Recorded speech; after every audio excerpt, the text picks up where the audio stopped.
Run करें। सारा बानो साहब लास्ट कमेंट लेना चाह रही, क्योंकि मैं कल सुन रही थी आप किसी प्रोग्राम में कह रही थी कि बड़ी का रिश्ता लेने आए थे, छोटी पसंद आ गई। इसको थोड़ा सा एलैबोरेट तो करें, क्या किसको कह रही थी आप? मियां साहब आएंगे तो चौथी दफा वजीर आजम वही बनेंगे, ऐलान कर दिया शहबाज शरीफ साहब ने। अब ऐलान करने में क्या वो होता है, अब वो तो कबूलियत और मकबूलियत के बीच में ही हम लोग फंसे हुए हैं पिछले इतने सालों से, 75 सालों से। कबूलियत है तो क्या, मकबूलियत है तो क्या, कबूलियत भी तो होनी चाहिए।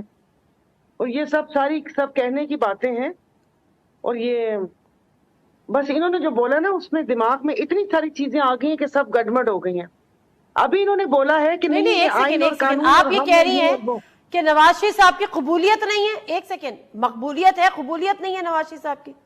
दोनों ही नहीं है।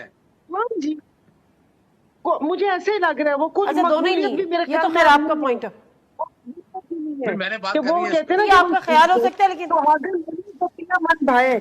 और बाकी आइन और कानून ऐसा नहीं हो सकता, कानून की शिक में ये नहीं हो सकता, तो कानून में ये भी नहीं है कि उधर से जज पढ़ के सुनाता है और उधर से Punjab police, I am sorry, मतलब जो पुलिस और इदारे के नाम के ऊपर पंजाब पुलिस दबा है, वो वहां पर खड़ी होती है पकड़ने के लिए। जब तक इस्लामाबाद पुलिस भी नहीं पहुंचती, थाने में जाकर पेपर नहीं जमा करवाते, रोजनामचा नहीं होता, कुछ भी नहीं होता, बंदे को पकड़ के ले जाते हैं। इनकी खुशी का आलम तो ये था।